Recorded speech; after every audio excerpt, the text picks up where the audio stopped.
അല്ലേ? ആണ്. അപ്പൊ ഇത് കഴിഞ്ഞിരിക്കുന്ന വേളയിൽ ഇദ്ദേഹത്തിന്റെ ആശ്രമത്തിലേക്ക് നാരദ മഹർഷി വന്നു. നാരദ മഹർഷി കടന്നു വരുന്ന സ്ഥലത്തിനൊക്കെ ഒരു പ്രത്യേകതയുണ്ട്.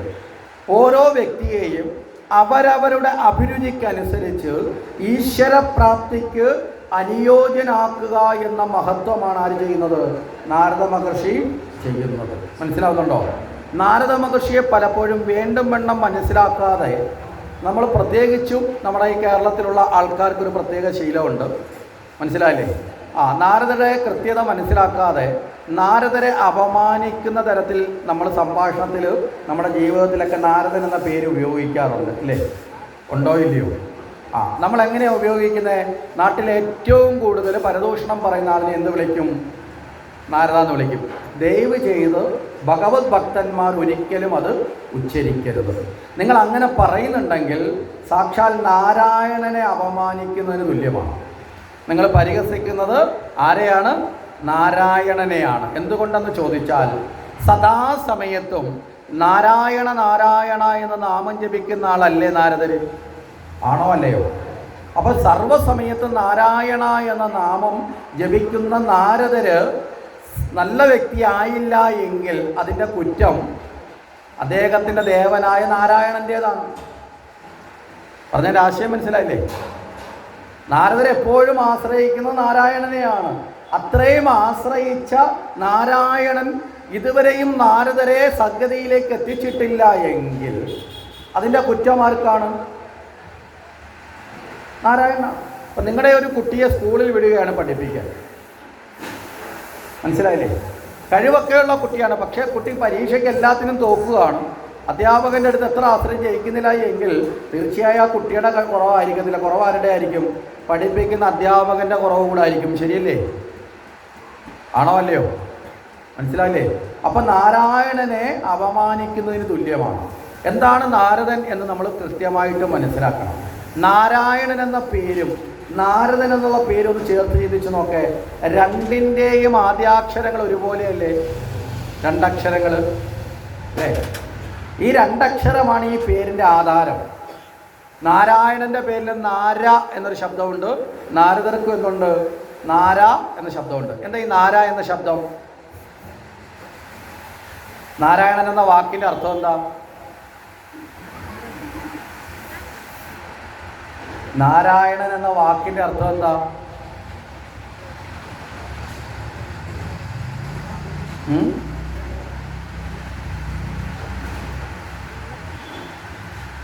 ഈശ്വര.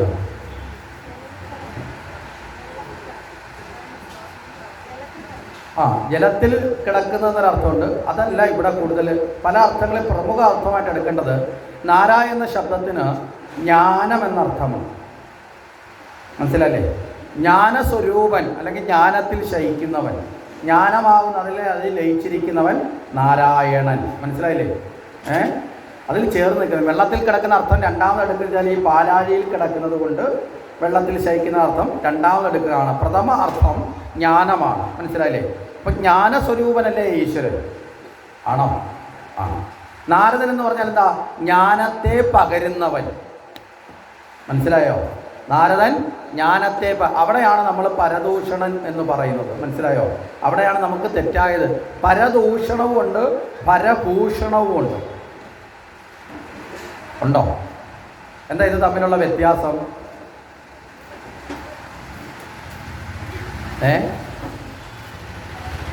പരദൂഷണം എന്ന് പറഞ്ഞാൽ ഈശ്വരനെ നിന്ദിക്കുന്നത്. അതായത് നമ്മുടെ അയലത്തുകാരനെ കുറിച്ച് കുറ്റം പറയുമ്പോൾ ആളിനെ അല്ല നമ്മൾ നിന്ദിക്കുന്നത്, അതെ പരനെയാണ്. പരൻ, പരൻ എന്ന് പറഞ്ഞാൽ ഈശ്വരൻ. മനസ്സിലായില്ലേ? ആ ആളിലും ഈശ്വരൻ കുടിയിരിപ്പുണ്ട്, അല്ലേ? നമ്മൾ അയലത്തെ ഗോപാലനെ കുറിച്ചാണ് പറയുന്നതെങ്കിലും ഗോപാലൻ്റെ ഉള്ളിലും ആരുണ്ട്? ഈശ്വരനുണ്ട്. അപ്പോൾ ആ ശരീരത്തെ അല്ല, ആ ആത്മസ്വരൂപത്തെ ആർജിച്ചിരിക്കുന്ന ആ വ്യക്തിത്വത്തെ കുറ്റം പറയുമ്പോൾ അത് ഈശ്വരനെ കുറ്റം പറയുന്നതിന് തുല്യമായി മാറും. അതുകൊണ്ടാണ് ഒരിക്കലും പരദൂഷണം പറയാനും പാടില്ല, കേൾക്കാനും പാടില്ല. പറയുന്നതിനേക്കാൾ അപകടമാണ് കേൾക്കുന്നത്. സാധാരണ നമ്മൾ പറയും, ഇല്ല വരുന്നവൻ പരദൂഷണമാണ് എന്ന് പറയും. എങ്ങനെ അറിയാം? അവൻ വന്നല്ല എൻ്റെ അടുത്തല്ലേ പറയണേ. ഭയങ്കര സന്തോഷത്തിലാണ് പറയണേ. യഥാർത്ഥത്തിൽ പറയുന്നവനേക്കാൾ കുഴപ്പം കേൾക്കുന്നവനാണ്. എന്താണെന്ന് ചോദിച്ചാൽ നമ്മളെ നാട്ടുപുറങ്ങളിലൊക്കെ ഈ പട്ടണ പ്രദേശങ്ങളിലൊക്കെ രാവിലെ കാണുന്ന ഒരു കാഴ്ചയുണ്ട്. ചില ആൾക്കാർ അവരുടെ വീട്ടിലെ വേസ്റ്റ് മുഴുവൻ വാരി കവറിൽ കെട്ടും, എന്നിട്ട് രാവിലെ നടക്കാനിറങ്ങി ഇങ്ങനെ വരുന്നതിൻ്റെ ഇടയിൽ കൂടി ഇത് റോക്കറ്റ് പോകുന്നതാണ് കയ്യിലത്തെ ഏതെങ്കിലും വീട്ടിൻ്റെ കാമ്പൗണ്ടിലോട്ട് വീഴും. ഇല്ലേ? മനസ്സിലായില്ലേ? അപ്പോൾ എറിഞ്ഞ ആളിനേക്കാളും അതിനെ ദുർഗന്ധം സഹിക്കേണ്ടി വരുന്നതാരാ? അത് വീണ വീട്ടിലല്ലേ? മനസ്സിലായില്ലേ? അപ്പോൾ പരദൂഷണം പറയുന്നവൻ പറയുന്നത് എങ്ങോട്ടാവ ഇടുന്ന വേസ്റ്റ്? നമ്മുടെ മനസ്സിലോട്ടാണ്. അതിൻ്റെ ദുർഗന്ധം മുഴുവൻ പിന്നെ സഹിക്കേണ്ടി വരുന്നതാരാ? പറഞ്ഞവനാണോ കേട്ടവനാണോ? കേട്ടവനാണ്. മനസ്സിലായില്ലേ? പറഞ്ഞവൻ പറഞ്ഞിട്ട് അവൻ്റെ വഴിക്ക് പോയി, അവൻ അടുത്ത കഥയും കൊണ്ടുപോകും. നമ്മളോ ഈ കേട്ട കഥകൾ മുഴുവൻ അടുക്കി സെൽഫിനകത്ത് വെച്ചേക്കും. എന്നിട്ട് ഇത് മുഴുവൻ നമ്മളിങ്ങനെ മനസ്സിൽ വെച്ചോ നമ്മുടെ മനസ്സിനെ ദുഷിപ്പിക്കും. അവിടെയാണ് പറയുന്നത് പരദൂഷണം കേൾക്കരുത്, നേരെ പരഭൂഷണം കേൾക്കണം. എന്താ പരഭൂഷണം? പരന് ഭൂഷണമായത്, പരന് അലങ്കാരമായത്, നല്ലത്. മനസ്സിലായില്ലേ? മറ്റുള്ളവരുടെ ഗുണങ്ങളെക്കുറിച്ച് നമ്മൾ കേൾക്കണം. മനസ്സിലായോ? ആരെങ്കിലും ഒരാളെക്കുറിച്ച് നമ്മളടുത്ത് വന്ന് പറയുകയാണ്, ആ ഇന്ന കുഞ്ഞിനെക്കുറിച്ച് ആ നല്ലപോലെ പാട്ട് പാടുക, അല്ലെങ്കിൽ ഇന്നടുത്ത് പോയി 1ാം സമ്മാനം കിട്ടി, അല്ലെങ്കിൽ ഇന്ന കഴിവുണ്ട്, ഡോക്ടറായി അല്ലെങ്കിൽ എഞ്ചിനീയറായി, അങ്ങനെയുള്ള നല്ല കാര്യങ്ങൾ പറഞ്ഞാൽ നമ്മളത് കേൾക്കണം. മനസ്സിലായില്ലേ? അതാണ് പരഭൂഷണം. ഒരൊറ്റ അക്ഷരത്തിൻ്റെ വ്യത്യാസമുണ്ട്. ദാ മാറി ഭാ വന്നു. മനസ്സിലായില്ലേ? അർത്ഥം എങ്ങോട്ട് മാറി എന്ന് നമ്മൾ ചിന്തിക്കും. അപ്പോൾ ജീവിതത്തിൽ ഓരോ ചെറിയ കാര്യങ്ങൾക്ക് പോലും മാറ്റം വന്നാലുണ്ടാകുന്ന വിനയും, മനസ്സിലായില്ലേ, ശരിയായ മാറ്റം കൊണ്ടുള്ള ഗുണവും നമ്മൾ തിരിച്ചറിയാം. അപ്പോൾ ഇവിടെ നാരദരെ കുറിച്ചാണ് പറഞ്ഞത്. അപ്പോൾ ഈ നാരദർ ഭഗവാനെ നേടാൻ പ്രാപ്തമായ അവസ്ഥയിലേക്ക് നമ്മളെ എത്തിക്കുക എന്ന കർമ്മമാണ് ആര് ചെയ്യുന്നത്? നാരദർ ചെയ്യുന്നത്. നാരദർ ഒരിക്കലും സജ്ജനങ്ങൾക്ക് ബുദ്ധിമുട്ടുണ്ടാക്കുന്ന എന്തെങ്കിലും നാരദർ ചെയ്തിട്ടുണ്ടോ? ഉണ്ടോ? നാരദർ ചെയ്തിട്ടുള്ളതൊക്കെ എന്താ? ദുർജനങ്ങളെ വേഗം ഇല്ലാതാക്കാൻ, ദുർജനങ്ങളുടെ സ്വഭാവം എന്താ? കലഹമാണ്. അപ്പോൾ അവരെ കലഹത്തിലേക്ക് പ്രേരിപ്പിക്കുക. ആരോട് കലഹം ചെയ്യാൻ? ഭഗവാനോട് കലഹം ചെയ്യാം. മനസ്സിലായില്ലേ? അതാണ് കംസൻ്റെ അടുത്തും രാവണൻ്റെ അടുത്തും ഒക്കെ വന്ന്, ഹിരണ്യകശിപുവിൻ്റെ അടുത്തൊക്കെ വന്ന് ഭഗവാൻ നാരദർ എന്ത് ചെയ്യുന്നത്? കലഹം ഉണ്ടാക്കാൻ പറയും. കാരണം ഇവർ ആരോട് കലഹം ഉണ്ടാക്കും? ഭഗവാനോട് കലഹം ഉണ്ടാക്കും. അതോടുകൂടി ഇവർ ഭഗവാനിലേക്ക് ചെല്ലും. റൂട്ട് കൃത്യമായിട്ട്. ഇനി ഭക്തിയുള്ള ആളിനോട് എന്ത് ചെയ്യും നാരദർ? ഭക്തിക്കുള്ള ആളിനോട് നാമസങ്കീർത്തനങ്ങൾ പറഞ്ഞു കൊടുക്കും. മനസ്സിലായില്ലേ? ഭഗവാനോട് വാത്സല്യമുള്ള ആളിനോട് വാത്സല്യം വർദ്ധിപ്പിക്കാനുള്ള കാര്യങ്ങൾ ചെയ്തു കൊടുക്കും. ശത്രുതയുള്ള ആളിൻ്റെ ശത്രുത കൂട്ടും. അങ്ങനെ ഭഗവാനെ സ്മരിക്കുക എന്ന ഭാവത്തിലേക്ക് നാരദർ എത്തിക്കും. ഈ നാരദ മഹർഷി വ്യാസനെ വന്ന് കാണുകയാണ്. ഈ സമയത്ത് വ്യാസഭഗവാനെ ദർശിച്ചു. പരസ്പരം രണ്ടുപേരും നമസ്കരിച്ചു. അത് കഴിഞ്ഞിട്ട് വ്യാസനോട് നാരദർ ചോദിച്ചു, അങ്ങയുടെ മുഖത്ത് എന്തോ ഒരു സംതൃപ്തി കുറവുണ്ടല്ലോ, ഒരു പൂർണ്ണതയുടെ കുറവുണ്ടല്ലോ എന്ന് പറഞ്ഞു. ഇവിടെയാണ് നമ്മുടെയൊക്കെ നാട്ടിലുള്ള ഒരു ചൊല്ല് നമുക്ക് മനസ്സിലാക്കാം. ഈ പണ്ട് കാലത്തെ പറയുന്നൊരു ചൊല്ലുണ്ട്, മുഖം മനസ്സിൻ്റെ കണ്ണാടിയാണ്. മനസ്സിലല്ലേ? നമ്മുടെ മനസ്സിലുള്ളത് എവിടെ പ്രതിഫലിക്കും? മുഖത്ത് പ്രതിഫലിക്കും. സാധാരണക്കാർ, നല്ല കള്ളം പഠിച്ചവർക്കൊന്നും ഇത് ജീവിതത്തിൽ തല്ലിക്കൊന്നാലും മുഖത്ത് വരത്തില്ല. മനസ്സിലായില്ലേ? അവരങ്ങനെയുള്ളവരാണ്. അങ്ങനെയുള്ളവരൊക്കെ വേറെ ചില മേഖലകളിൽ ഉണ്ട്. അവരെ ഇനി അടിമുടി പിടിച്ചാൽ പോലും അവരെ കള്ളത്തരം പുറത്തു വരുത്തില്ല. പക്ഷേ ഇവിടെ അങ്ങനെയല്ല. സാധാരണക്കാരെ സംബന്ധിച്ചോളം അവൻ്റെ മനസ്സിലുള്ളതിൻ്റെ ഭാവം മുഖത്ത് വരും. അപ്പോൾ ഇവിടെ വ്യാസനോട് ചോദിച്ചു, അങ്ങയ്ക്കൊരു മനസ്സിനൊരു പൂർണ്ണതയുടെ അഭാവമുണ്ടല്ലോ, എന്താണ് കാരണം എന്ന് ചോദിച്ചു.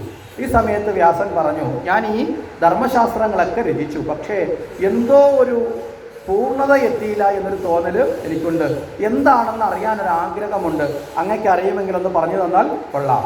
അപ്പോൾ ഈ സമയത്ത് നാരദർ പറഞ്ഞു, അങ്ങയ്ക്ക് അറിയാവുന്ന കാര്യം തന്നെയാണ്, പക്ഷെ അങ്ങ് വിസ്മരിച്ചു പോയത് ഞാനൊന്ന് ഓർമ്മപ്പെടുത്താം എന്ന് പറഞ്ഞിട്ട് പറയുന്നു, സാക്ഷാൽ ശ്രീകൃഷ്ണ ഭഗവാന്റെ ജീവിത ചരിത്രത്തെ ഭക്തിരസാനന്ദപ്രദമായി അങ്ങ് വർണ്ണിക്കാൻ വിട്ടുപോയിട്ടുണ്ട്. ശ്രീകൃഷ്ണ ഭഗവാന്റെ ജീവിത ചരിത്രത്തെ ഭക്തിരസാനന്ദപ്രദമായി വർണ്ണിക്കാൻ അങ്ങ് വിട്ടുപോയിട്ടുണ്ട്. ഈ 17 പുരാണങ്ങളിലും അങ്ങനെ വർണ്ണിച്ചിട്ടില്ല.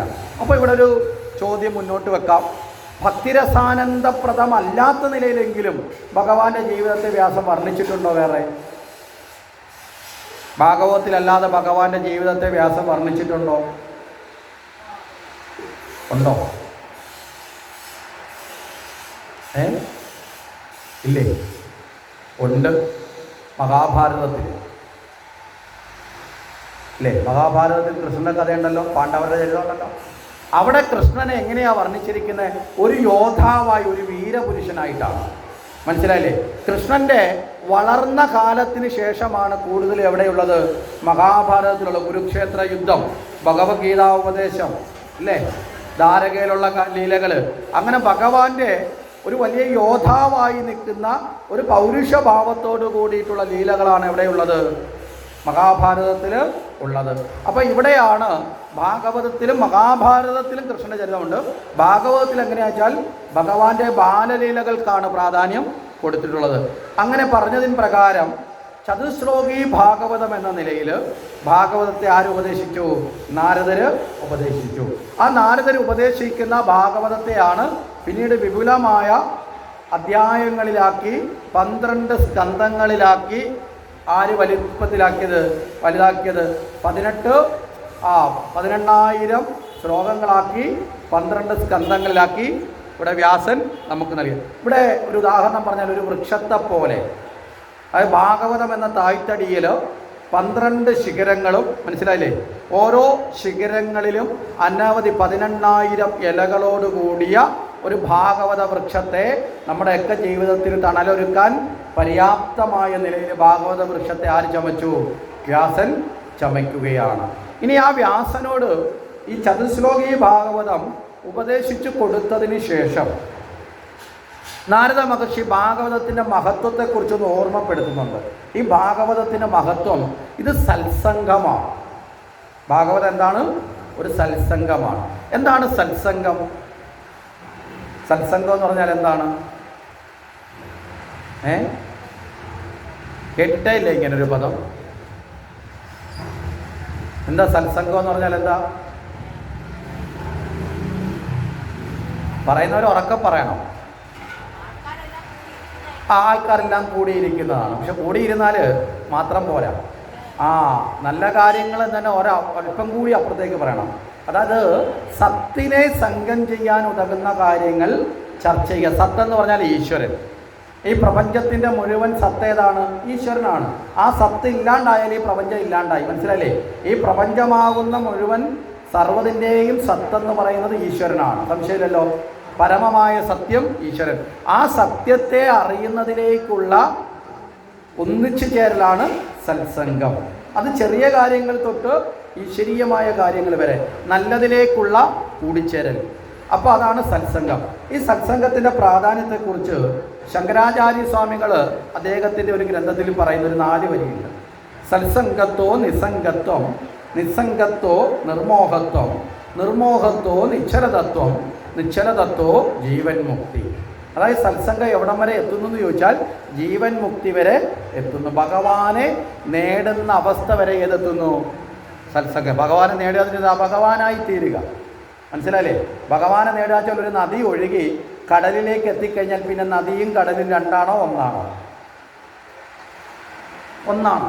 മനസ്സിലായില്ലേ? കടലിലേക്ക് എത്തിക്കഴിഞ്ഞാൽ പിന്നെ നദിയുടെ രൂപം എന്തായി? കടലിൻ്റേതായി. മനസ്സിലായില്ലേ? അതുപോലെയാണ് ഭക്തൻ ഭഗവാനിലേക്ക് ഒഴുകി ചെന്ന് കഴിഞ്ഞാൽ പിന്നെ ഭഗവാൻ വേറെയും ഭക്തൻ വേറെയും ഉണ്ടോ? മനസ്സിലായോ? ഹിന്ദുവിൻ്റെ അടിസ്ഥാന ദർശനം ഇതാണ്. അതുകൊണ്ടാണ് ശിവം ഭൂത്വ ശിവം യജേ, ശിവനെ ഭജിച്ച് ശിവനായി തീരുക. നമ്മുടെ ശാസ്ത്രം പറയുകയാണ്. ഇപ്പോൾ നമുക്കറിയാം, ശബരിമലയിൽ നമ്മൾ ദർശനത്തിന് എന്നാൽ 18 പടി കടന്ന് ചെല്ലുമ്പോൾ അവിടുത്തെ പ്രധാനപ്പെട്ട പ്രസാദം നമുക്ക് ലഭിക്കും. എന്താ പ്രസാദം? ശബരിമലയിലെ പ്രധാന പ്രസാദം എന്താ? അരവണ, ചന്ദനം, ഇതൊക്കെ പുറമേ ഉള്ളതാണമ്മ. ഇതൊക്കെയാണ് പ്രസാദം ധരിച്ചതാണ് നമുക്ക് പറ്റിയ അബദ്ധം. നമുക്ക് വയറ് നിറയാനുള്ളതും ദേഹത്ത് തേക്കാനുള്ളതുമാണ് പ്രസാദം ധരിച്ചത്. അതല്ല, യഥാർത്ഥ പ്രസാദം ജീവിതത്തിന് ഗുണം ചെയ്യുന്നതാവണം. അത് ഒരു ദിവസത്തേക്കല്ല. ചന്ദനം ഒരു ദിവസമായിട്ടാണ്, കുറച്ച് കഴിയുമ്പോൾ അത് മാറില്ലേ? വയറ് നിറയാൻ കിട്ടുന്ന പ്രസാദം എന്ന് പറയുന്നത് അത് കഴിഞ്ഞാൽ ദഹിച്ചു കഴിഞ്ഞാൽ അത് മാറും. യഥാർത്ഥ പ്രസാദം ജ്ഞാനമാണ്. ക്ഷേത്രത്തിൽ നിന്നും നേടേണ്ട യഥാർത്ഥ പ്രസാദം അറിവാണ്. ഇന്ന് ആ പ്രസാദം കൊടുക്കാത്തതും കിട്ടാത്തതുമാണ് നമ്മളിൽ ഇന്ന് പെട്ടുപോയ പല തരത്തിലുള്ള ദുഃഖത്തിൻ്റെയും കാരണം. അവിടെ തത്വം അസി, തത്വം അസി, അത് നീയാകുന്നു. ഈ ബോധത്തിലേക്ക് ഉയരണം. മനസ്സിലായില്ലേ? ഈ ബോധത്തിലേക്ക് ഉയർന്നാൽ തിരിച്ചിറങ്ങുമ്പോൾ ഞാൻ ഈഴവനാണ്, ഞാൻ നായരാണ്, ഞാൻ നമ്പൂതിരിയാണ്, ഞാൻ മേനോനാണ്, ഞാൻ കുറുപ്പാണ്, ഞാൻ പട്ടതിരിയാണെന്നുള്ള തമ്മിലടിക്കുന്ന വൃത്തികേടുകളില്ലാണ്ടാവും. മനസ്സിലായോ? കെട്ടും കെട്ടി ലക്ഷക്കണക്കിന് കോടിക്കണക്കിന് ആൾക്കാർ കയറി പോകുന്നത്, പക്ഷെ തിരിച്ചു വരുമ്പോഴും ഓന്നിനെ പിടിച്ച് വേലിയിലിരുത്തി കണക്കാ, തിരിച്ചിറങ്ങാൻ വീണ്ടും പഴയ സ്വഭാവം. ഫലം വല്ലതും ഉണ്ടോ? മനസ്സിലാവുന്നുണ്ടോ? വളരെ കൃത്യമായി നമ്മളിലെ മാറ്റം നമ്മുടെ ജീവിതത്തിൽ സർവ്വതും ആത്മതുല്യമാണ്, എല്ലാം ഒന്നാണ്. ഭാഗവതവും അതിനാണ് പഠിക്കുന്നത്. ഭാഗവതവും ഏറ്റവും അവസാനം കൊണ്ടുവന്ന് നിർത്തും. എങ്ങനെയാ? ഒന്ന് രണ്ടില്ല അല്ലേ, രണ്ടെന്ന് തോന്നിയതുമായ എന്നുറയ്ക്കണം. ഒന്നേ ഉള്ളൂ, രണ്ടില്ല. എന്താ ഒന്ന്? ഒന്നേ ഉള്ളൂ, ആത്മാവ്, ഈശ്വരൻ സർവത്ര ആ ഒന്ന് തന്നെയാണ്. ആനയായും പൂച്ചയായും മയിലായും ഒട്ടകമായും മനുഷ്യനായും മൃഗമായും ഗോവിന്ദനായും വാസന്തിയായും ലക്ഷ്മിയായും കല്യാണിക്കുട്ടിയായും എല്ലാവരുമായി നിൽക്കുന്ന എല്ലാവരിലുമുള്ള ആത്മാവിന് വ്യത്യാസമുണ്ടോ? ഉണ്ടോ? ഈ അറിവിലേക്കാണ് നമ്മൾ പൂർണ്ണമായി എത്തേണ്ടത്. ഈ ബോധം തുടക്കത്തിലേ നിലനിർത്തിക്കൊണ്ട് പോയില്ലെങ്കിൽ, ഭാഗവതം കേട്ടിട്ട് എണീക്കുമ്പോഴും നമ്മുടെ ഉള്ളിൽ ഒന്നെന്ന ഭാവം വന്നില്ലെങ്കിൽ വല്ല ഗുണമുണ്ടോ? മനസ്സിലായില്ലേ? അപ്പോൾ അതുകൊണ്ടാണ് ഇതൊരു സത്സംഗമാണ്. സത്സംഗത്തിൻ്റെ പ്രത്യേകത എന്താ? സത്സംഗം കേൾക്കുന്നവനെയും പറയുന്നവനെയും ശുദ്ധീകരിക്കും. മനസ്സിലായില്ലേ? അതിനോട് ചേരുന്ന എല്ലാവരെയും ശുദ്ധീകരിക്കും. അഗ്നിയിലേക്ക് സമർപ്പിക്കപ്പെടുന്ന എല്ലാ വസ്തുക്കളെയും അഗ്നി എങ്ങനെയാണോ ശുദ്ധീകരിക്കുന്നത്, അതുപോലെ സത്സംഗം സർവ്വവിധമായ അജ്ഞാനത്തെയും കളഞ്ഞ് ശുദ്ധീകരിക്കുന്നതാണ് സത്സംഗം. അപ്പോൾ ഭാഗവതം എന്താണ്? ഒരു സത്സംഗമാണ്. ഇനി സ്വന്തം ജീവിതത്തെ തന്നെ ഒരു സാക്ഷ്യപ്പെടുത്തലായിട്ട് ആരവതരിപ്പിക്കുന്നു? ഇവിടെ നാരദ മഹർഷി അവതരിപ്പിക്കുകയാണ്. നാരദ മഹർഷി പറയുകയാണ്, ഹേ വ്യാസ, അങ്ങയ്ക്കറിയാമല്ലോ ഇതൊരു സത്സംഗമാണ്. അതുകൊണ്ട് ഈ സത്സംഗത്തിൻ്റെ ഗുണത്തെക്കുറിച്ച് പറയാൻ ഞാൻ എൻ്റെ പൂർവ്വകഥ പറയാം. അത് നാരദരുടെ പൂർവ്വകഥയിൽ നാരദർ ഒരു ദാസീപുത്രനായിരുന്നു. ദാസീപുത്രൻ എന്ന് പറഞ്ഞാൽ മറ്റു വീടുകളിൽ ജോലിക്ക് പോകുന്ന സ്ത്രീ. മനസ്സിലായില്ലേ? മറ്റു വീടുകളിലൊക്കെ വീട്ടുപണിക്ക് പോകുന്ന സ്ത്രീയുടെ മകനായിരുന്നു. കുട്ടിക്കാലത്ത് തന്നെ അച്ഛനെ നഷ്ടപ്പെട്ടു.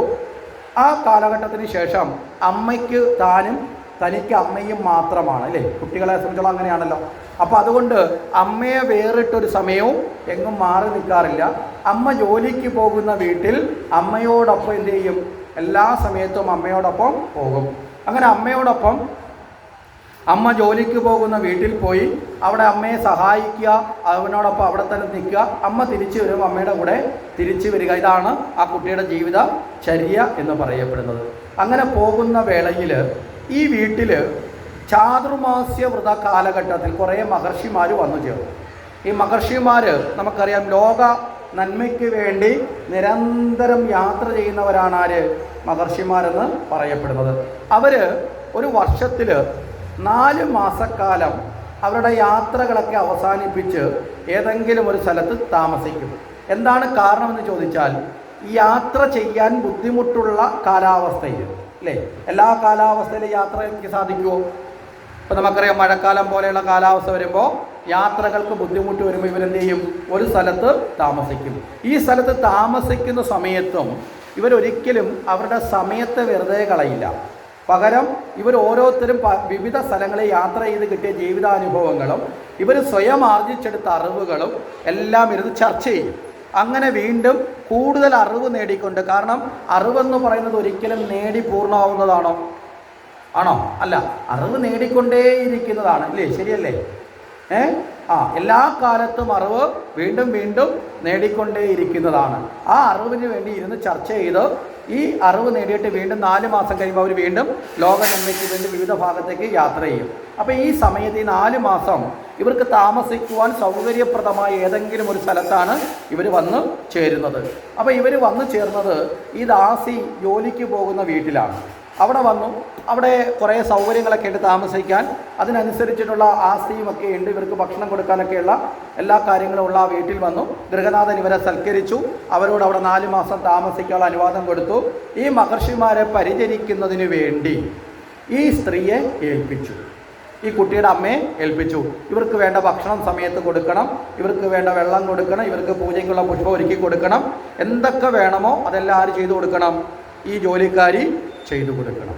ഈ ജോലിക്കാരി ഇതെല്ലാം ചെയ്യാൻ തുടങ്ങി. ദാസിയായ സ്ത്രീ ഇതെല്ലാം ചെയ്തു തുടങ്ങിയപ്പോൾ ഈ അമ്മയോടൊപ്പം ആരും കൂടി ഈ കുട്ടിയും കൂടാൻ തുടങ്ങി. നമുക്കൊക്കെ കാണാവുന്ന ഒരു പ്രത്യേകതയല്ലേ, നമ്മുടെ വീട്ടിലെ കുഞ്ഞുങ്ങൾ വളരെ കൊച്ചു കുഞ്ഞായിരിക്കുമ്പോൾ അമ്മ എന്ത് ജോലി ചെയ്യാൻ പോയാലും കുഞ്ഞ് അതിൻ്റെ കൂടത്തില്ലേ.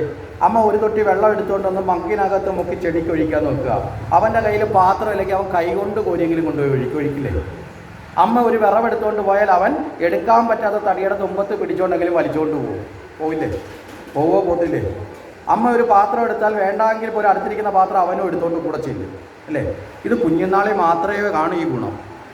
അത് കഴിഞ്ഞാൽ വളർന്നു കഴിഞ്ഞാൽ അമ്മയുടെ നടു ഒടിഞ്ഞാൽ പോലും ഒന്ന് എടുത്തോണ്ട് വാ മോനെ അല്ലെങ്കിൽ മോളേന്ന് വിളിച്ചാൽ പോലും ഈ ഗുണം കാണുമോ? പിന്നെ മനസ്സിലായില്ലേ?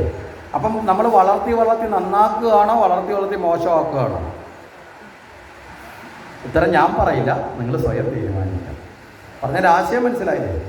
കുട്ടിക്കാലത്ത് നമ്മളിലുള്ള പല സദ്ഗുണങ്ങളും ഞാനങ്ങ് വളർന്നു പോയി എന്ന് വന്നപ്പോൾ ആ അഹങ്കാരം കൊണ്ട് നമ്മളിൽ നിന്ന് ഇല്ലാണ്ടായിട്ടുണ്ട്. ശരിയല്ലേ? അതാണ് അവസ്ഥ. അപ്പോൾ ഈ കുട്ടിയും എല്ലാ ജോലിയും ചെയ്യാൻ തുടങ്ങി. അങ്ങനെ ഇവർക്കുള്ള പൂ ഇറുക്കുമ്പോൾ കുട്ടി ഇറുത്തോണ്ട് കൊടുക്കും, ഇവർക്ക് വെള്ളം ഒഴിച്ചു കൊടുക്കുമ്പോൾ കുട്ടി അതിൻ്റെ കൂടെ കൂടും. ഇങ്ങനെ എല്ലാ കാര്യങ്ങളും ചെയ്തു. പക്ഷേ ഈ കുട്ടിക്കൊരു പ്രത്യേകത കൂടിയുണ്ട്. സാധാരണ കുട്ടികൾ എന്തെങ്കിലും കാര്യങ്ങൾ ഏൽപ്പിച്ചാൽ ആ സമയത്ത് ആ കാര്യം ചെയ്യുകയും അത് കഴിഞ്ഞാൽ അവർ കളിയിലേക്ക് പോകും അല്ലേ, കുട്ടികളുടെ രീതിയാണ്. പക്ഷേ ഈ കുട്ടി അങ്ങനെ പോകാതെ ബാക്കിയുള്ള സമയത്ത് കൂടെ ഈ മഹർഷിമാർ പറയുന്ന കാര്യങ്ങൾ കേട്ട് അവരുടെ സൈഡിൽ തന്നെ അവിടെ അങ്ങ് ഇരിക്കാൻ തുടങ്ങി. ആ ഹാളിൽ തന്നെ ഈ കുട്ടി ഇങ്ങനെ ഇരിക്കും, ഇവർ പറയുന്നതിൽ ഇങ്ങനെ ശ്രദ്ധിക്കും. സാധാരണ ഇങ്ങനെയുള്ള ശ്രദ്ധ വളരെ അപൂർവമായിട്ടേ ഉണ്ടാകാറുള്ളൂ. ആ അപൂർവമായ ആ ഒരു ഗുണം ഈ കുട്ടിയിലുണ്ടായിരുന്നു. ഈ കുട്ടി ഇരുന്ന് കേട്ടു. 4 മാസം കഴിഞ്ഞിട്ട് ഈ മഹർഷിമാർ അവിടുന്ന് പോവുകയാണ്. അവർ ഈ കുട്ടിയോട് ചോദിച്ചു, ഒരു വാത്സല്യം തോന്നി. ഈ പറയുന്നതൊക്കെ കേട്ട് എല്ലാ കാര്യങ്ങളും ചെയ്തുകൊണ്ടിരുന്ന ഈ കുഞ്ഞിനോട് ഒരു വാത്സല്യം തോന്നിയിട്ട് ഈ കുട്ടിയോട് ചോദിച്ചു, എന്ത് വരമാണ് വേണ്ടത്, എന്ത് ആഗ്രഹമാണ് ഉള്ളതെന്ന് ചോദിച്ചു. കുട്ടിക്ക് പ്രത്യേകിച്ചൊരു ആഗ്രഹമൊന്നുമില്ല, അമ്മ ചെയ്യുന്ന ജോലിയിൽ സഹായിച്ചു. മനസ്സിലായില്ലേ? ഇവർ പറയുന്നത് കേട്ടപ്പോൾ ഒരു രസം തോന്നി, അവിടെ ഇരുന്നു. പക്ഷേ മഹർഷിമാർ നിർബന്ധിച്ചു, എന്ത് വേണമെങ്കിലും ചോദിച്ചോളാൻ പറഞ്ഞു. കുട്ടി വളരെ സിമ്പിളായിട്ടൊരാഗ്രഹം ചോദിച്ചു. മനസ്സിലായില്ലേ? കുട്ടിയുടെ ഭാഷയിൽ വളരെ സിമ്പിളാണ്. പക്ഷേ മഹായോഗിമാർക്ക് പോലും ലഭിക്കാൻ ആയിരക്കണക്കിന് വർഷം തപസ് ചെയ്താൽ പോലും പല ജന്മങ്ങൾ എടുക്കേണ്ടി വന്നാലും ലഭിക്കാത്ത കാര്യമാണ് ആര് ചോദിച്ചത്? കുട്ടി സിമ്പിളായിട്ട് ചോദിച്ചു. കുട്ടി പറഞ്ഞു, നിങ്ങൾ എല്ലാ ദിവസവും ഇവിടെ ഇരുന്നുകൊണ്ട് ശംഖചക്ര ഗദാപത്മധാരിയായ ഒരാളിനെ കുറിച്ച് പറയുന്നുണ്ടല്ലോ, ആ ആളിനെ ഒന്ന് കണ്ടാൽ കൊള്ളാം. മനസ്സിലായോ? എല്ലാ ദിവസവും മഹർഷിമാർ ആരെക്കുറിച്ച് പറയുന്നുണ്ട്? ശംഖചക്ര ഗദാപത്മധാരിയായി അനന്തനിൽ പള്ളി കൊള്ളുന്ന പാലാഴിവാസനായ സാക്ഷാൽ ആരാണ്? ആ ശ്രീഹരി വിഷ്ണുവിനെ കുറിച്ച്, നാരായണൻ അല്ലേ. ശംഖും ചക്രവും ഗദയും പത്മ ആർക്കാ ഉള്ളത്? വിഷ്ണുവിനാണ്. ഈ രൂപത്തെ ഒന്ന് കണ്ടാക്കൊള്ളാം. എന്താ കാരണം? നമ്മളൊരു കൊച്ചു കുട്ടിയെടുത്ത് ഒരു സ്ഥലത്തെക്കുറിച്ച് പറഞ്ഞു നോക്കുക.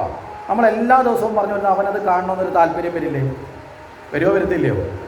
അതുപോലെ ഒരു താല്പര്യം. പക്ഷെ ചോദിച്ച ചോദ്യത്തിൻ്റെ തലം മാറിപ്പോയി. മഹർഷിമാർക്ക് നിരസിക്കാനും പറ്റില്ല. അവരവസാനം പറഞ്ഞു, അതിന് ഏകാന്തമായ സ്ഥലത്തിരുന്നു കൊണ്ട് മനസ്സ് നിയന്ത്രിച്ച് മറ്റ് വിഷയങ്ങളിലേക്ക് പോകാതെ എന്ത് ചെയ്യണം? തപസ്സു ചെയ്യണം കുഞ്ഞെ, എങ്കിൽ മാത്രമേ ഇത് കിട്ടൂ. അപ്പോൾ കുട്ടി ചോദിച്ചു, ശരി ഞാൻ ചെയ്തോളാം, എങ്ങനെയാണ് ചെയ്യേണ്ടത്? വിടാൻ ഭാവമില്ല. മനസ്സിനെ ആകർഷിച്ച ആ രൂപം കാണണമെന്നുള്ള ബോധത്തിലേക്കെത്തി. നമ്മളൊക്കെ എത്രയോ കാലം ഭഗവാനെ ഭജിച്ച് നാമം ജപിച്ചൊക്കെ നടന്നിട്ടും ഇന്ന് വരെ ഈ രൂപത്തെ കാണും നമ്മൾ ആഗ്രഹിച്ചിട്ടുണ്ടോ?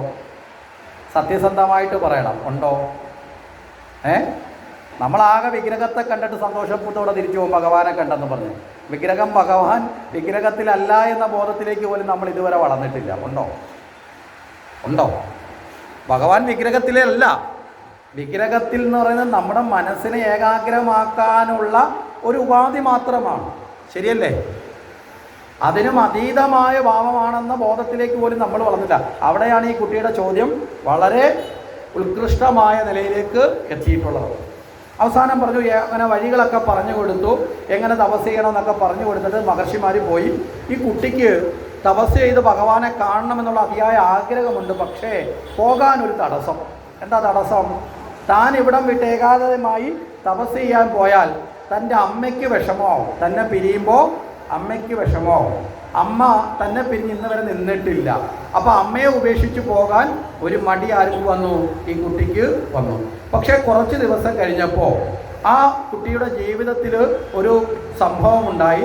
ഒരു ദിവസം അതിരാവിലെ അമ്മ ആ വീട്ടിലെ ജോലികൾക്ക് വേണ്ടിയിട്ട് അമ്മ രാവിലെ ഉണർന്നെഴുന്നേറ്റ് പുറത്തിറങ്ങുന്ന സമയത്ത് ഒരു സർപ്പം കടിച്ച് അമ്മ മരണമടഞ്ഞു. അമ്മ മരണപ്പെട്ടതോടുകൂടി അമ്മയുടെ സംസ്കാരാദി കർമ്മങ്ങളൊക്കെ അനുഷ്ഠിച്ചു. ഇത് കഴിഞ്ഞപ്പോൾ ഈ കുട്ടിയുടെ മനസ്സിലൊരു ചിന്ത, ഒരർത്ഥത്തിൽ തൻ്റെ ജീവിതത്തിൽ ഏക തടസ്സം എന്തായിരുന്നു? ഭഗവാന്റെ അടുത്തേക്ക് പോകാൻ അമ്മയാണ്, അല്ലേ? ആ തടസ്സം ഇതാ വിധിയുടെ വിധാനം കൊണ്ട് സംഭവിച്ചിരിക്കുന്നു, മാറ്റം വന്നിരിക്കുന്നു. അമ്മ എന്ന തടസ്സത്തെ ഒരർത്ഥത്തിൽ ചിലപ്പോൾ ഭഗവാനായിട്ട് മാറ്റിയതാവാം. മനസ്സിലായില്ലേ? ഇപ്പം ഇവിടെ നമുക്ക് തോന്നുന്നത് അമ്മ എന്ന തടസ്സമാണോ? ആ അർത്ഥത്തിലല്ല പറഞ്ഞത്. സുഖവും ദുഃഖവും ഒരർത്ഥത്തിൽ ഈശ്വരനിലേക്ക് പോകാനുള്ള അവസരമാണ്. മനസ്സിലായില്ലേ? സുഖവും ദുഃഖവും ഭഗവാനിലേക്ക് പോകാൻ, ഈശ്വരനിലേക്ക് പോകാനുള്ള ഒരു അവസരമാണ്. എങ്ങനെയാണെന്ന് ചോദിച്ചാൽ, സുഖം വരുമ്പോൾ ഈ സുഖത്തിനെല്ലാം കാരണമായത് ഭഗവാനെ നിന്റെ കാരുണ്യമാണെന്ന ഭാവത്തിൽ എന്ത് ചെയ്യണം? ഭഗവാനെ സ്മരിക്കണം. സാധിക്കില്ലേ? അതല്ല, സുഖം വന്നതൊക്കെ ഞാൻ കഷ്ടപ്പെട്ടിട്ടാണ്, ഞാൻ അത് ചെയ്തിട്ടാണ്, ഞാൻ അധ്വാനിച്ചിട്ടാണ്, ഇതിലൊന്നും ഭഗവാന്റെ പങ്കില്ല എന്ന് വിചാരിച്ചാൽ നമ്മളിൽ എന്ത് വരും? അഹങ്കാരവും അജ്ഞാനവും വരും. മനസ്സിലായില്ലേ? അപ്പോൾ സുഖം വരുമ്പോൾ, നമ്മുടെ ജീവിതത്തിൽ നല്ല കാലം വരുമ്പോൾ നമ്മൾ എന്ത് വിചാരിക്കണം? ഭഗവാനെ നിന്റെ കാരുണ്യം കൊണ്ടാണ്, ഞാൻ അധ്വാനിച്ചിട്ടുണ്ടാവാം, ഞാൻ പ്രവർത്തിച്ചിട്ടുണ്ടാവാം. മനസ്സിലായില്ലേ? അപ്പം ഞാൻ പ്രവർത്തിക്കാതെ, ഞാൻ അധ്വാനിക്കാതെ ഒരിക്കലും എനിക്ക് നല്ല കാലം ഉണ്ടാവില്ല. അതിന് ഏത് പൂജ നടത്തിയാലും ഉണ്ടാവില്ല, ഏത് യാഗം നടത്തിയാലും ഉണ്ടാവില്ല. കാരണം നമ്മുടെ ശാസ്ത്രം കൃത്യമായി പറയുന്നുണ്ട്, താൻ പാതി. മനസ്സിലായില്ലേ? താൻ ചെയ്യേണ്ടത് ചെയ്യാതെ ഈശ്വരനെ ഭജിച്ചത് കൊണ്ട് മാത്രം ആർക്കെങ്കിലും ഐശ്വര്യം വരുമോ? ഒരിക്കലും വരില്ല. അങ്ങനെ വരുമെന്ന് വിചാരിച്ചാൽ അതാണ് അന്ധവിശ്വാസം. ആരെങ്കിലും അങ്ങനെ പറഞ്ഞ് നമ്മളെ പഠിപ്പിക്കുന്നുണ്ടെങ്കിൽ നമ്മളെ മുതലെടുക്കുക. മനസ്സിലായില്ലേ? നീ പരീക്ഷയ്ക്കൊന്നും പഠിക്കേണ്ട, അവസാനത്തെ ദിവസം വന്ന് പേന പൂജിച്ചാൽ മതി, നിനക്ക് ഫുൾ A+ കിട്ടും എന്ന് പറഞ്ഞു കൊടുക്കുന്നുണ്ടെങ്കിൽ ആ കുട്ടിയുടെ ഭാവിയെ നശിപ്പിക്കലല്ലേ? അല്ലേ? പറഞ്ഞതിൻ്റെ ആശയം മനസ്സിലായില്ലേ? നീ ഒരു ജോലിക്കും പോകാതെ നീ നാമം ജപിച്ചുകൊണ്ടിരുന്നാൽ മതി, നിനക്ക് പണക്കാരനാവാന്ന് പറഞ്ഞാൽ ജീവിതത്തിൽ നടക്കൂ? ഐശ്വര്യം ഉണ്ടാവുന്ന നടക്കൂ? ഇല്ല. മനഃശാന്തി ഉണ്ടാവാം, പക്ഷെ ഐശ്വര്യം അവനവൻ്റെ ജീവിതത്തിൻ്റെ ഉയർച്ചയ്ക്ക് അവനവൻ അധ്വാനിക്കണം. വളരെ കൃത്യമായി ദേവീ ഭാഗവത്തിൽ ദേവി ദേവന്മാർക്ക് കൊടുക്കുന്ന ഉപദേശത്തിൽ പറയും, പുരുഷ പ്രയത്നമാണ് ദൈവാനുഗ്രഹം. മനസ്സിലായില്ലേ? പുരുഷ പ്രയത്നം എന്ന് പറഞ്ഞാൽ അത് ആണുങ്ങളെ പ്രയത്നം എന്നാണോ? ഇവിടെ ഭാഗവതത്തിലേക്ക് വരുമ്പോൾ പുരുഷൻ എന്ന വാക്കിൻ്റെ അർത്ഥമൊക്കെ മനസ്സിലാക്കണം. അല്ലെങ്കിൽ നമ്മൾ കെട്ടുകളായത് കർമ്മം പുരുഷന് കെട്ടുകളറ്റേ മുക്തി വരൂ ദൃഢം, ഇല്ലേ? ഇങ്ങനൊരു കീർത്തനമില്ലേ? ഉണ്ടോ? അവിടെ ഈ പുരുഷൻ എന്ന് പറഞ്ഞാൽ ആരാ? ഭഗവാനാണ്. ഭഗവാനാണോ കെട്ടുകളായത്? ഭഗവാനെയും കെട്ടിയിട്ടോ? ഇവിടെ പുരുഷൻ എന്ന വാക്കിൻ്റെ അർത്ഥം എന്താ? ഇവിടെ പുരുഷൻ എന്ന വാക്ക് സംസ്കൃത പദമാണ്. നമ്മൾ മലയാളത്തിലും ആ പദം ഉപയോഗിക്കുന്നേ ഉള്ളൂ. മനസ്സിലായില്ലേ? അർത്ഥം വ്യത്യാസമാണ്. നമ്മളിവിടെ പുരുഷൻ എന്ന് പറയുന്നത് ലിംഗഭാവം അനുസരിച്ച് ആണെന്ന വർഗത്തിനെ പുരുഷനെന്ന് പറയും. ആ അർത്ഥമല്ല ഇവിടെ എടുക്കേണ്ടത്. പുരുവിൽ വസിക്കുന്ന സർവ്വജീവനും പുരുഷൻ. പുരു എന്ന് പറഞ്ഞാൽ ശരീരം. മനസ്സിലായില്ലേ? ശരീരം നേടിയ ജീവനെല്ലാം എന്താണ്? പുരുഷൻ. അവിടെ ആണെന്നില്ല, പെണ്ണെന്നില്ല, പട്ടിയെന്നില്ല, പൂച്ചയെന്നില്ല, കഴുതയെന്നില്ല, പോത്തെന്നില്ല, എരുമയെന്നില്ല. മനസ്സിലായോ? സർവ്വ ജീവജാലങ്ങളും, ശരീരമുള്ള എല്ലാ ജീവജാലങ്ങളും ഏതിൽപ്പെടും? പുരുഷവർഗത്തിൽപ്പെടും. അപ്പോൾ പുരുഷ പ്രയത്നം എന്ന് പറഞ്ഞാൽ എന്താ? ജീവൻ്റെ പ്രയത്നം. മനസ്സിലായില്ലേ? ആ ശരീരത്തെ ഉപയോഗിച്ചുകൊണ്ട് ആ ശരീരം പ്രയത്നിക്കുക. ആ പ്രയത്നത്തിനാണ് ഭഗവാന്റെ അനുഗ്രഹം ഉണ്ടാവേണ്ടത്. പ്രയത്നിക്കാൻ. ഇപ്പോൾ പഠിക്കുന്ന ഒരു കുട്ടിക്ക് ഭഗവാന്റെ അനുഗ്രഹം ഉണ്ടാവേണ്ടത്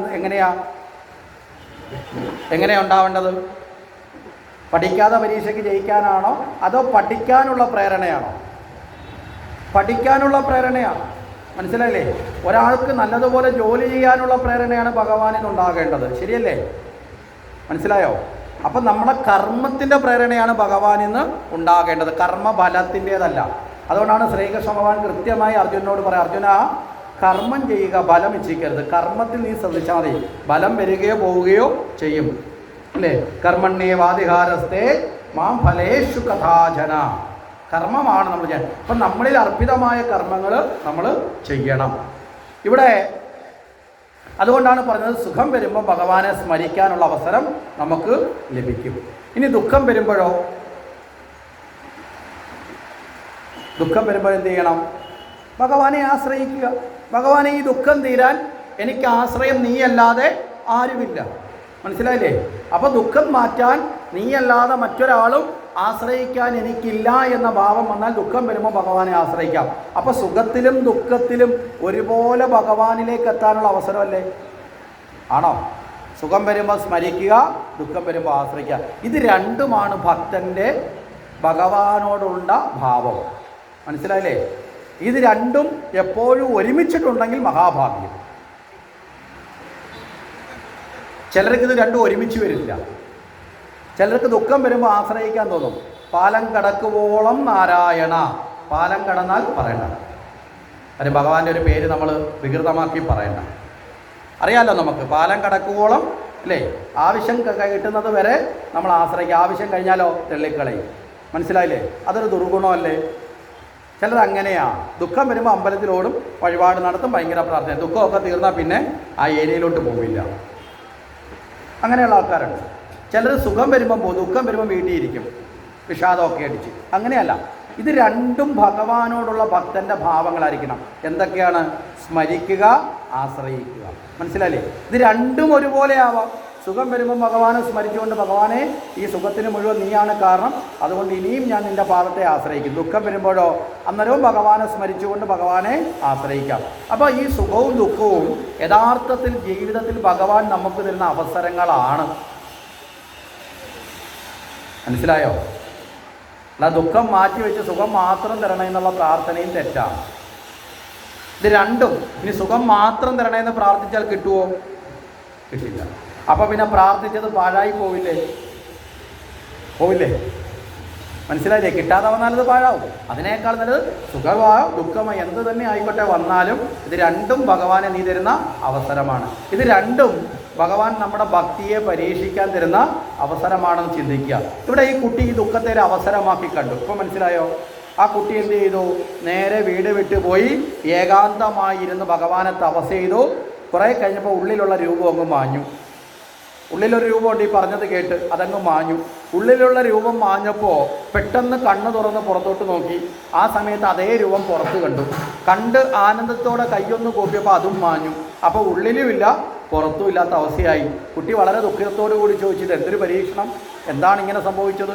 ആ സമയത്ത് ഒരു അശരീരി കേട്ടു, ഈ ജന്മത്തിൽ നിന്നെയൊന്ന് മോഹിപ്പിച്ച് എന്നിൽ ഉറപ്പിക്കാൻ വേണ്ടി മാത്രമാണ് ഞാൻ പ്രത്യക്ഷപ്പെട്ടത്. ഈ ജന്മം നീ എന്ത് ചെയ്യണം?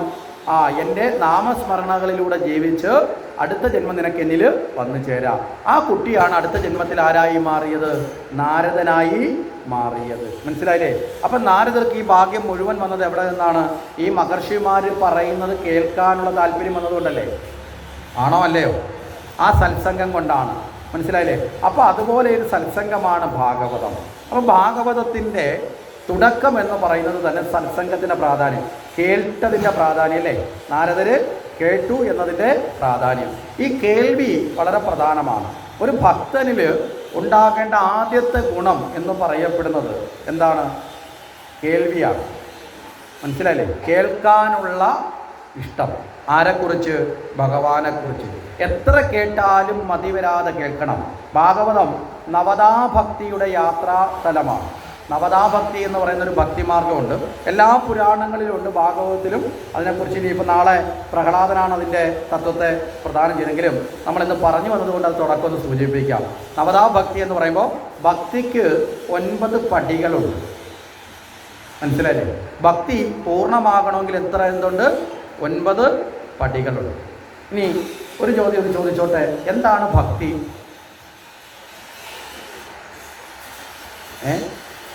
ഭക്തി എന്താണ്? നമ്മളൊക്കെ ഭക്തന്മാരല്ലേ? എന്താണ് ഭക്തി?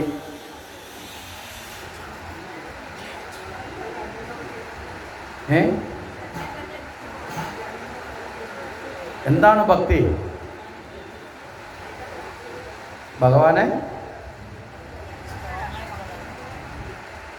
ഉറക്കെ പറഞ്ഞോ, കുഴപ്പമില്ല. ആ, അടുപ്പം സ്ട്രോങ് ആയിട്ടുള്ള വിശ്വാസം. അപ്പോൾ ഇപ്പോൾ സ്ട്രോങ് അല്ലേ? ഭക്തി എന്താണ് എന്ന് നമ്മൾ കൃത്യമായി മനസ്സിലാക്കണം. ഭക്തി ഭഗവാനോടുള്ള സ്നേഹമാണ്, വേറെ ഒന്നുമല്ല ഭക്തി. സാധു അസ്മിൻ പരമപ്രേമ സ്വരൂപ ഇത് ഭക്തി.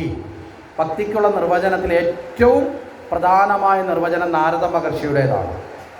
നാരദ മഹർഷി നാരദ ഭക്തി സൂത്രം എന്ന ഗ്രന്ഥത്തിൽ പറയും, ഭക്തി എന്ന് പറഞ്ഞാൽ സാധു അസ്മിൻ, അവനോട്, ആരോട്? ഈശ്വരനോട്, പരമപ്രേമ സ്വരൂപ, പരമമായ പ്രേമം. എന്തെങ്കിലും കിട്ടാൻ വേണ്ടിയിട്ടുമല്ല, ഇനി എന്തെങ്കിലും കിട്ടിയില്ല എന്ന് വെച്ച് നഷ്ടപ്പെടുന്നതും അല്ല. ഇപ്പം നമ്മുടെയൊക്കെ ഭക്തി പലതും കിട്ടാൻ വേണ്ടിയുള്ളതുമാണ്, കിട്ടിയില്ലെങ്കിൽ നഷ്ടപ്പെടുന്നതുമാണ്, ഇല്ലേ? അതല്ല ഭക്തി. എല്ലാ ദിവസവും ചിലർ പറയും നാമം ജപിക്കുന്നതാണ് ഭക്തി. അതുമല്ല, അതൊക്കെ പ്രകടനമാണ്, പുറമേയുള്ള ആചരണം മാത്രമാണ്. മനസ്സിലായില്ലേ? ചന്ദനക്കുറി തൊടുന്നത്, ക്ഷേത്രത്തിൽ പോകുന്നത്. ഇപ്പോൾ ക്ഷേത്രത്തിൽ പോകുന്നവർ മാത്രമാണ് ഭക്തന്മാരെന്ന് പറയാൻ പറ്റില്ല, പോകാത്തവരുണ്ട്. മനസ്സിലായോ? ഇപ്പം നമ്മൾ സന്യാസിമാരെ എടുത്താൽ, സന്യാസിമാർക്ക് ക്ഷേത്ര ദർശനം നിർബന്ധമല്ല. എന്നാൽ അവർ ക്ഷേത്രത്തിൽ പോകാൻ പാടില്ല എന്നില്ല, അവർക്ക് വേണമെങ്കിൽ പോകാം, പോകാതിരിക്കാം. പക്ഷേ സന്യാസിമാരുടെ ഈശ്വരചിന്ത അളക്കുന്നത് എന്തിൻ്റെ അടിസ്ഥാനത്തിലല്ല? ക്ഷേത്ര ദർശനത്തിൻ്റെ അടിസ്ഥാനത്തിലല്ല. കാരണം അവർ കുറേ കൂടി ആ ജ്ഞാനതലത്തിലേക്ക് പോകുന്നവരാണ്. വിഗ്രഹാരാധനയേക്കാളും അപ്പുറത്തേക്ക് പോയി ഭഗവാനെ ഉൾക്കൊള്ളാനുള്ള കഴിവാർക്കുണ്ട്, അവർക്ക് ഉണ്ട്. മനസ്സിലാവുന്നുണ്ടോ? അപ്പോൾ അങ്ങനെ പലതരത്തിലും, ഇപ്പം അദ്വൈതികൾ എന്ന് പറയുന്ന വിഭാഗത്തിൽ പെടുന്നവർ, അദ്വൈതത്തിൽ എന്തില്ല? സാധനാമാർഗങ്ങളിൽ അതിനപ്പുറമാണ്. മനസ്സിലായില്ലേ? നമ്മുടെ ഋഷീശ്വരന്മാരെ എടുത്താൽ ചാർവാകനെ പോലെയുള്ള നിരീശ്വരവാദം പറയുന്ന ആളിനെ നമ്മൾ ഋഷിയായി അംഗീകരിച്ചിട്ടുണ്ട്. ഇനി സാങ്ക്യായോഗം എന്ന് പറയുന്ന ഒരു ഭാഗമുണ്ട്, ഭഗവാന്റെ തന്നെ അവതാരമാണ് കപിലൻ. സാങ്ക്യായോഗത്തിലേക്ക് കപിലൻ വരുമ്പോൾ ആ കപിലൻ വളരെ കൃത്യമായി പറയുന്നിടത്ത് ഈശ്വരൻ എന്ന തത്വത്തെ പറയുന്നില്ല, പകരം ആത്മാവെന്നതാണ് പറയുന്നത്. മനസ്സിലായില്ലേ? ഓരോരുത്തരും അവരുടെ ഉള്ളിലുള്ള ആത്മാവിനെ അനുഭവിക്കലാണ് ഈശ്വര അനുഭവം. അത് തന്നെയാണ് മറ്റൊരു അർത്ഥത്തിൽ വിഗ്രഹത്തിലും എത്തുക എന്ന് പറയും. അപ്പോൾ ഇങ്ങനെ പലതരത്തിലുള്ള വ്യത്യസ്തമായ വീക്ഷണങ്ങൾ നമ്മുടെ തലത്തിലുണ്ട്. അപ്പോൾ ഭഗവാനോടുള്ള പരമമായ പ്രേമമാണ്, സ്നേഹമാണെന്ത്? ഭക്തി എന്ന് പറയപ്പെടുന്നത്. മനസ്സിലായില്ലേ? അപ്പോൾ ആ സ്നേഹമാണ് ഭക്തിയായി മാറുന്നത്. അപ്പോൾ ആ ഭക്തിയുടെ തുടക്കത്തിൽ ഉണ്ടാകേണ്ടത് ശ്രവണം, കീർത്തനം വിഷ്ണു, സ്മരണം പാദസേവനം, അർച്ചനം വന്ദനം ദാസ്യം, സഖ്യം, ആത്മനിവേദനം. ഇതാണ് 9 പടികൾ. അതിലൊന്നാമത് കേൾക്കുക. നമ്മൾ ആരെക്കുറിച്ചിട്ടാണോ അറിയേണ്ടത് അതിനെക്കുറിച്ച് കേൾക്കുക. ആവർത്തിച്ച് ഉള്ളിൽ ഭഗവാൻ എന്ന ബോധം ഉള്ളിൽ സ്വമേധയാ തെളിയുന്ന കാലം വരെയും കേൾക്കുക. ഈ കുട്ടിയും അതല്ലേ ചെയ്തത്? ഈ ചാതുർമാസ്യ വ്രതകാലത്ത് താല്പര്യത്തോടെ ഇരുന്ന് അമ്മ നിർബന്ധിച്ചിട്ടാണോ? അല്ല. ഈ മഹർഷിമാർ പിടിച്ചിരുത്തിയിട്ടാണോ? അല്ല. സ്വയം, മനസ്സിലായില്ലേ, ആ ഭഗവത്ജ്ഞാനത്തെ കേൾക്കാൻ തയ്യാറായതിൻ്റെ ഭാഗ്യമാണ് നാരദനായി മാറാൻ ഒരു ദാസീപുത്രന് സാധിച്ചത്. അതുപോലെ, മനസ്സിലായില്ലേ, അതുപോലെ ജീവിതത്തിൽ സുഹൃതമാകുന്ന അവസ്ഥയിലേക്ക് എത്തിക്കാൻ സാധിക്കുന്ന സത്സംഗമാണ് ഭാഗവതം. അതുകൊണ്ടാണ് ഈ ഭാഗവതത്തിൻ്റെ പ്രാധാന്യത്തോട് ആർക്ക് ഉപദേശിച്ചത്? വ്യാസന് ഉപദേശിക്കുന്നത് നമുക്ക് കാണാൻ സാധിക്കും. ഇനി നമുക്കിവിടെ